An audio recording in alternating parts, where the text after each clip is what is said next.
अस्सलामु अलैकुम वरहमतुल्लाहि वबरकातुहू। अज़ीज़ान गिरामी, सवात में जो डस्का ज़िला सियालकोट की एक फैमिली को हादसा पेश आया, जो सैर व सियाहत के लिए गई और दरिया बुर्द हो गई। पहले हम उनके लिए दुआ करते हैं, अल्लाह ताला उन तमाम मुसलमानों की मग़फ़िरत फ़रमाए जो इस हादसे में फ़ौत हो गए। यकीनन ये दिल दहला देने वाला एक वाक़या है। वीडियोज़ सोशल मीडिया पर जो गर्दिश कर रही हैं और जिस तरह वो लोग दरिया के दरमियान में खड़े अपनी मौत को अपनी आँखों से देख रहे हैं, मौत को करीब आते देख रहे हैं, यकीनन दिल दहला देने वाला ये वाक़या और मंज़र है। अब इसका ज़िम्मेदार कौन है, इसके हक़ाइक़ क्या हैं, पस मंज़र क्या है, इस वाक़या की रोशनी में अगर हम कुरान पाक में गौर व फ़िक्र करें तो कुरान करीम की सदाकत हमें आज भी वाज़ेह तौर पर नज़र आ रही है और इंशाअल्लाह क़यामत तक कुरान करीम का एक एक जुमला अपनी हक़ानियत और सदाकत का ऐलान करता रहेगा। कुछ लोग इंतज़ामिया को मौरिद इल्ज़ाम ठहरा रहे हैं और ज़िम्मेदार ठहरा रहे हैं। वो कहते हैं कि इंतज़ामिया बर वक्त नहीं पहुंची और अगर बर वक्त पहुंच जाती तो उनकी जानें बच सकती थीं। और कुछ ये भी तबसरे सुनने को मिल रहे हैं कि ये लोग खुद ज़िम्मेदार हैं इस सानहा के। और अल्लाह ताला की कुदरत देखिए कि ये लोग डस्का से नारान कागान की तरफ जा रहे थे घूमने फिरने, सैर व सियाहत के लिए, मगर इन्होंने जानबूझकर रूट तब्दील करके सवात का सफ़र शुरू कर दिया और वहाँ जा पहुँचे। ये भी तकदीर इलाही है कि नारान कागान जाने वाले उधर का सफ़र तर्क करके रोड बदल कर सवात जा पहुँचे। ये क्यों हुआ, किस लिए हुआ? तकदीर इलाही था।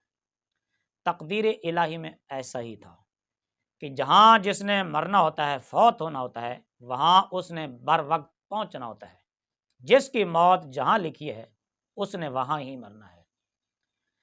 कुछ लोग इसको इंतज़ामिया की नाअहली करार दे रहे हैं और कुछ इसको खुद उस ख़ानदान और फैमिली को ज़िम्मेदार ठहरा रहे हैं कि जब उन्होंने वहाँ पर नाश्ता किया तो पानी को आता हुआ देखकर ये दौड़कर, यानी ऐनी शाहिदीन के मुताबिक और उनके तबसरों और कमेंट्स के मुताबिक, जब इस फैमिली ने पानी को आता हुआ देखा तो दौड़कर पानी के कुछ आगे जा खड़े हुए ताकि वहाँ सेल्फियाँ लें और वीडियोज़ बनाएं। बल्कि जो लोग आगे पहुँच गए वो बाकियों को बुलाते रहे कि तुम भी आ जाओ, पानी को आता देखो, फ़ोटो ले लो और तुम भी कोई सेल्फी बनाओ। जो लोग इनके ख़ानदान के फैमिली के पीछे रह गए थे उनको वापस बुलाते रहे, भी तुम वापस आ जाओ, पानी ज़्यादा आ रहा है और सैलाब तेज़ी से इसका बहाव है, ज़्यादा वापस आ जाओ, जल्दी आ जाओ। लेकिन वो लोग सेल्फियाँ लेने में और फ़ोटो लेने में मसरूफ़ रहे। तो अगर ये बात वाक़यातन सही और दुरुस्त है तो फिर इसमें कुछ वो भी ज़िम्मेदार ठहरते हैं कि जो सिर्फ सेल्फी लेने के चक्करों में, वीडियोस बनाने के चक्करों में अपनी जान को खतरे में डालकर और अपनी जानों से हाथ धो बैठे। जब पानी का बहाव तेज हुआ, ऐनी शाहिदीन के मुताबिक, अब ये घबरा गए, डर गए कि अब क्या करें। तो बजाय इधर वापस आने के, छोटा सा टीला जो आपको भी नजर आ रहा है जिसके ऊपर ये लोग खड़े होकर अपनी मौत का इंतजार कर रहे हैं, इसी टीले पर चढ़े ताकि कुछ न कुछ हम अपनी तदबीर कर सकें और बचाव कर सकें। अब इस मकाम पर अल्लाह तबारक व तआला के इस फरमान को भी ज़रा सामने रखिए। अल्लाह ताला का फरमान आलिशान है, ऐनमा तकूनू युदरिकुमुल मौत वलौ कुन्तुम फी बुरूजिम मुशय्यदा। तुम जहाँ कहीं भी होगे, अगरचे मजबूत कलों में हो, मौत तुम्हें वहाँ भी आ पहुँचेगी। अब ये अपने तौर पर तो एक महफूज कले में पहुँचे और एक महफूज जगह पर पहुँचे ताकि हम मौत से बच जाएं, لیکن اللہ تعالیٰ کا فرمان اٹل ہے، اس کا جو وعدہ ہے وہ ہو کر رہنے والا ہے، اور اللہ تبارک و تعالیٰ نے جو کچھ لکھ دیا ہے اس کو کوئی ٹال نہیں سکتا، بدل نہیں سکتا۔ اگرچہ یہ لوگ اپنے جان کے بچاؤ کے لیے وہ چھوٹے سے ٹیلے پر چڑھ گئے تاکہ ہم موت سے بچ جائیں اور اپنے آپ کو بچا سکیں، لیکن اللہ تعالیٰ کا فرمان اینما تکونوا یدرککم الموت، اس کے تحت موت ان کو وہاں پہ پہنچ گئی۔ اور اگر اللہ تبارک و تعالیٰ کے اس فرمان میں غور کریں، قل ان الموت الذی تفرون منہ فانہ ملاقیکم، آپ فرما دیجئے جس موت سے تم بھاگتے ہو وہ تمہیں ملنے والی ہے، اس سے بچ نہیں سکتے، بھاگ نہیں سکتے۔ اب یہ لوگ جو چند ایک چھوٹی سی پہاڑی چھوٹے سے ٹیلے پر چڑھے اپنی جان کو بچانے کے لیے، موت کے ڈر سے، موت کے خوف سے، تاکہ ہم بچ جائیں، لیکن موت نے ان کو وہاں پر بھی پا لیا۔ اگر ہم قرآن کریم کے تناظر میں اس واقعہ کو دیکھیں تو انسان موت کے آگے بے بس ہو جاتا ہے، وہ جتنا بھاگنا چاہے نہیں بھاگ سکتا، جہاں چھپنا چاہے نہیں چھپ سکتا۔ کل نفس ذائقۃ الموت کا جو وعدہ ہے یہ اٹل ہے، یہ حقیقت ہے۔ آپ کو دنیا کے ہر معاملے میں کوئی نہ کوئی اختلاف ضرور نظر آئے گا، اختلاف کرنے والے لوگ آپ کو ضرور ملیں گے۔ زمین ساکن ہے، زمین گھومتی ہے، اس میں آپ کو اختلاف ملے گا۔ اللہ کی ذات تک کے بارے میں بھی اختلاف ملے گا۔ قرآن مجید کے اندر بھی لوگ اختلاف کرتے ہیں۔ کون سا وہ مسئلہ ہے جس میں لوگ اختلاف نہیں کرتے؟ لیکن اگر اختلاف نہیں ہے تو موت میں نہیں ہے۔ موت ایک ایسی حقیقت ہے جس میں آج تک کسی نے اختلاف نہیں کیا اور نہ ہی موت کا کسی نے انکار کیا۔ کچھ لوگ یہ بھی کہہ رہے ہیں کہ حکومت پاکستان کو چاہیے کہ اس طرح کے مقامات پر پابندی لگانی چاہیے اور اس طرح کے خطرناک مقامات پر ہوٹلز وغیرہ تعمیر کرنے پر پابندی ہونی چاہیے۔ اور یہ بھی خبریں مل رہی ہیں کہ وہاں دفعہ 144 بھی نافذ تھا۔ تو اس کے باوجود یہ لوگ وہاں کیسے پہنچے، کیوں پہنچے، اس کا ذمہ دار کون ہے؟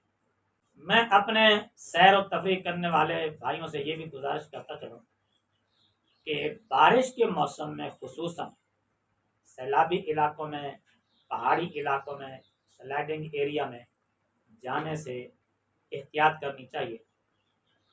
یہ ٹھیک ہے کہ اللہ تعالیٰ نے جو موت کا ایک وقت لکھ دیا ہے وہ تو لکھا ہی ہے۔ اب اس کا مطلب یہ نہیں کہ ہم جان بوجھ کر پہاڑوں میں جو ہے وہ اچھلیں کودیں اور چھلانگیں لگائیں، پانی میں چھلانگ لگا دیں، آگ میں کود جائیں، یہ سمجھ کر کہ اگر موت کا وقت نہیں لکھا تو نہیں آئے گی۔ نا، ہماری بھی کچھ ذمہ داری ہے، اپنی جان کا تحفظ، اپنی جان کی حفاظت ہماری بھی ذمہ داری ہے۔ ہر انسان کی ذمہ داری ہے کہ وہ اپنی جان کی حفاظت کرے، اپنے مال کی حفاظت کرے، اپنی عزت کی حفاظت کرے۔ بہرحال میں ایک بار پھر دعا گو ہوں اس فیملی کے لیے، ان خاندان کے افراد کے لیے اور ان سب مسلمانوں کے لیے جو اس حادثے کا شکار ہوئے۔ اللہ تعالیٰ ان کی مغفرت فرمائے۔ احتیاط کریں، خصوصاً بارش کے موسم میں لوگ باہر گلیوں میں بچوں کو کھیلنے کے لیے نہیں جانے دیتے، تو حیرانگی ہوتی ہے ایسے پڑھی لکھی فیملی پر جو اس خراب موسم میں بھی اپنے بچوں کو سیر و تفریح کے لیے دور دراز کے مقام پر دو بچے میرے ہیں، دو میرے چار بچیاں سانڈ ہو گئی ہیں اور دو بچے سالے کے ہیں، ایک اس کی سالے کی بیوی ہے، سب دنیا اجڑ گئی یار۔ ہماری مدد کرو، ہم پھنس گئے ہیں، خدا کے لیے مدد کرو، ہماری مدد کرو، ہم پھنس گئے ہیں، خدا کے لیے مدد کرو۔ دو بچے میرے ہیں، دو میرے چار بچیاں سانڈ ہو گئی ہیں اور دو بچے سالے کے ہیں، ایک اس کی سالے کی بیوی ہے، سب دنیا اجڑ گئی یار۔ ہماری مدد کرو، ہم پھنس گئے ہیں، خدا کے لیے مدد کرو۔ دو بچے میرے ہیں، دو میرے چار بچیاں سانڈ ہو گئی ہیں اور دو بچے سالے کے ہیں، ایک اس کی سالے کی بیوی ہے، سب دنیا اجڑ گئی یار۔ ہماری مدد کرو، हम फंस गए हैं खुदा के लिए मदद करो